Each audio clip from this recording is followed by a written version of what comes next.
Welcome back everyone. In this lecture, we are going to learn about the while statement.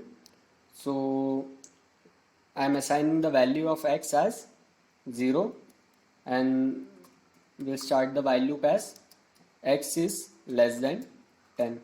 So, unless the value of x becomes 10, the while loop continues. So, in this, I am going to print the value of x is, so this will print the value of x for each iteration, and I'm printing the next line as the value of x is still less than 10, so we'll adding 1 to x. So we'll add the value 1 to x each time. So after that, if the condition is satisfied, we'll print all done. All done. Okay, so we'll run the program. So you can see first the value of x is 0, so it is printing, adding 1 to x, so you can see the value become 1. So again similarly it became 2, 3, 4, and finally it became 9. When the value became x is equal to 10, so the condition became false, so it came out of the loop and it printed all done.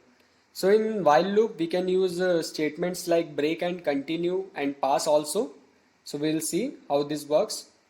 So I'm just printing, this will be the same. I'm just creating another if statement inside it. So if the value of x is equal to 3, it will print the value of x is 3. Value of x is 3. After that I'm using the break statement. So let's see what happens here.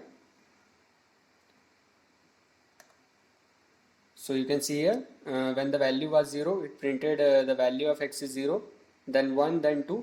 When the value of the x become 3, it entered into this if loop and it printed this value, and after that when break statement was called, it came out of the loop.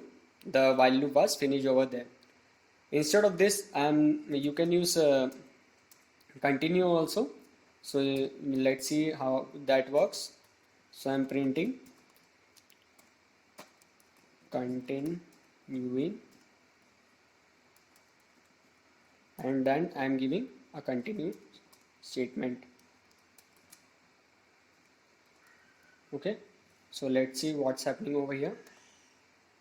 So you can see the when the value was 0, it came the value of x is 0, the value of x is still less than, so it is printing continuing. So similarly it goes like this. When it comes to this continue, it will again go to the while loop. So it does nothing, it just go to the again to the top of the loop. And there is one more statement, that is pass, and pass is also pass is a statement which does nothing. Pass will do nothing, it will just, you can see here, if you don't put a pass, it will print an error. So you can see end of file error is here. If you just print pass, there are certain cases where you have to do like this. So pass is very useful in that case.